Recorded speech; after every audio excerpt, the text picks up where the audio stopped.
Next is alternative statement of the theorem. In the figure 3.65, line AB is a secant and line BC is a tangent. आता carefully फिगरला जर पाहिलं आपण तर जी line A B आहे ही काय आहे second आहे, कारण ती सर्कलच्या 2 पॉईंटला टच करते. आणि लाईन बी सी जी आहे ते एकाच पॉईंटला टच करते बी पॉईंटला, आणि that's why it is a tangent. The arc ADB is intersected by angle ABC. आणि आता जो आपण अँगल घेतला तर सेम पद्धतीचं, म्हणजे हा कशामध्ये येईल, ऑप्टिव्समध्ये येईल ना तिसऱ्या केसमध्ये. तर यांना इंटरसेप्ट केलेला आर्क कोणता आहे, ADB. Chord AB divides the circle into parts. आणि कॉर्ड ए बी जी आहे तिनं सर्कलला 2 पार्ट्समध्ये डिवाइड केला आहे. मायनर आर्क घेऊ आपण ATB आणि मेजर आर्क घेऊ ADB. These are opposite arc of each other. आणि डेफिनेटली कॉर्ड ए बीनं सर्कलला 2 पार्ट्समध्ये डिवाइड केलं, आणि दोन्ही आर्क जे आहेत तर काय, these are opposite arc of each other. Okay, एकमेकांच्या opposite. Now take any point T on the arc opposite to arc ADB. आता आपण एक पॉईंट टी घेतला आणि आपला जो आर्क ADB होता याच्या अपोजिट जो आर्क आहे मायनर आर्क आहे ना, त्यामध्ये आपण तो पॉईंट घेतला. Angle from the above theorem, angle ABC is equal to half of major arc ADB is equal to angle ADB. आता थेरमनुसार जर गेलो आपण तर अँगल ABCचं माप हे इंटरसेप्टेड आर्क ADBच्या काय असलं पाहिजे, हाफ असलं पाहिजे. आणि ॲक्च्युअल ADB याला इंटरसेप्ट करणारा एक इन्स्क्राईब अँगलसुद्धा आहे, कोण, ATB. So that's why angle ABC हा ATBच्या काय आहे, इक्वल आहे. हा पॉईंट आपण वरी पण डिस्कस केला होता. ओके.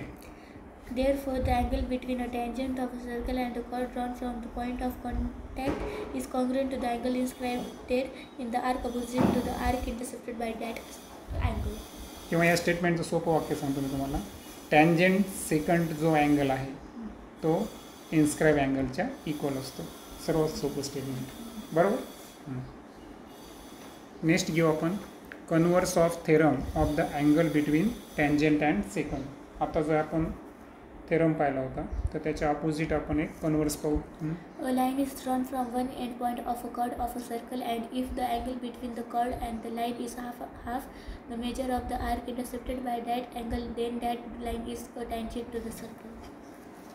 आता आपण एक लाईन ड्रॉ केली कॉर्डच्या एका एंड पॉईंटपासून. आपली कॉर्ड कोणती आहे, PQ, बरोबर.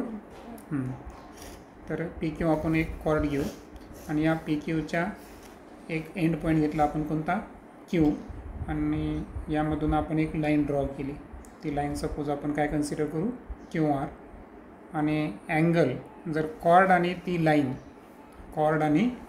म्हणजे कॉर्ड कोणती आपली PQ आणि ती लाईन कोणती आहे QR. Okay.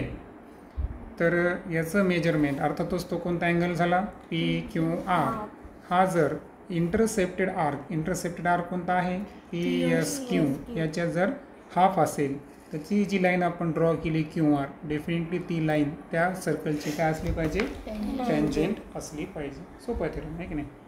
In figure 3.66, if angle PQR is equal to half of major RPSQ or angle PQT is equal to half of major RPUQ, then the line TR is a tangent to the circle. आता आपल्याकडे 2 possibilities आहेत. आपण PQच्या right साईडला जर PSQR घेतला आणि angle PQR घेतला तर PQRचा माप PSQच्या काय आला, हाफ आला. किंवा QRची जी अपोजिट रे आहे कोणती, QT, त्याचा जर विचार केला आपण तर त्याचा इंटरसेप्टेड आर्क कोणता आहे, PUQ. म्हणून PQT हा जो अँगल आहे हा इंटरसेप्टेड आर्क PUQच्या काय असलं पाहिजे, हाफ असलं पाहिजे. आणि म्हणून ओव्हरऑल PQR याला एकत्रित काय म्हणू आपण, TR. तर ती सर्कल, ही लाईन त्या सर्कलची काय आहे, टँजेंट आहे. असा हा कन्व्हर्स आहे. This property is used in constructing a tangent to the given circle. आणि जॉमेट्रिकल स्ट्रक्चरमध्ये जेव्हा आपल्याला टँजेंट कन्स्ट्रक्ट करायची ना त्यावेळेस आपल्याला ही प्रॉपर्टी कामी येणार आहे. An incident proof. Indirect. And indirect proof of this converse can be given. Okay. Next आहे theorem of internal division of chord. Suppose two chords of a circle intersect each other in the interior of the circle, then the product of the length of the two segments of one chord is equal to the product of the length of the two segments of the other chord. आता सर्कलच्या दोन chords एकमेकांना काय करायले, intersect करायले. पण intersect कुठं करायले, ते सर्कलच्या आतील बाजूला. आता या अगोदर आपण एक इंटरनल प्रॉपर्टी पाहिली होती. त्या प्रॉपर्टीनुसार काय पाहिलं होतं आपण की AEC किंवा BED या दोघांचं माप जर घ्यायचं असेल तर AC आणि DBच्या मापाची बेरीज करून त्याचं काय घ्यायचं, हाफ घ्यायचं. बरोबर ना, हे आपण पाहिलं होतं. तर तशाच पद्धतीची थेरम आहे. तर दोन कॉर्ड्स घेतले आपण. कोणते पहिला कॉर्ड्स कोणते आपला AB, दुसरा घेतला आपण CD. ओके, एकमेकाला इंटरसेट करले कोणत्या पॉईंटमध्ये, E पॉईंटमध्ये. सर्कलचा सेंटर कोण आहे, P. तर आता length of the product of the length of the two segment of one chord is equal to the product of length of two segments of the other chord. Product म्हणजे काय, गुणाकार. म्हणजे पहिली जी cord आहे त्याची दोन सिगमेंटचा गुणाकार करायचा, AE आणि EB या दोघांचा गुणाकार. हे दुसऱ्या सिगमेंटचा जो प्रोडक्ट आहे CE आणि ED या दोन सिगमेंटच्या गुणाकाराचा काय असतो, इक्वल असतो. हे आपल्याला प्रूव्ह करायचं आहे. Given chords AB and CD of a circle with center P intersect at point E. ते घेतलं आपण ते. To prove AE into EB is equal to CE into ED. म्हणजे पहिल्या कॉर्डचे दोन लाईन सिगमेंट त्यांचा गुणाकार आणि दुसऱ्या कॉर्डचे लाईन सिगमेंट त्यांचा गुणाकार. Construction. Draw segment AC and segment DB. AC आणि DBला डॉटेड लाईन जोडलेले फिगरमध्ये. Proof. In triangle CAE and triangle BDE, angle AEC is congruent to angle DEB, opposite angle. इसलिए दोन्ही opposite angle. Angle CAE is congruent to angle BDE, angles inscribed in the same arc. आता angle CAE याने inscribe केलेला arc कोणता आहे, CB. आणि त्यानंतर BDE यानं पण इन्स्क्राईब केला आहे CB. म्हणजे सेम आर्कमध्ये अँगल येते. Therefore, triangle CAE is similar to triangle BDE by AA test. आणि AA टेस्टनुसार ते दोन ट्रायंगल एकमेकांना काय आले, similar. Therefore, AE upon DE is equal to CE upon BE. CSST corresponding side of similar triangle. त्यानुसार आपण लिहू शकतो की AE upon DE is equal to CE अपॉन BE. आणि काय करायचं आहे, तिरकस गुणाकार. Therefore, AE into EB is equal to CE into ED.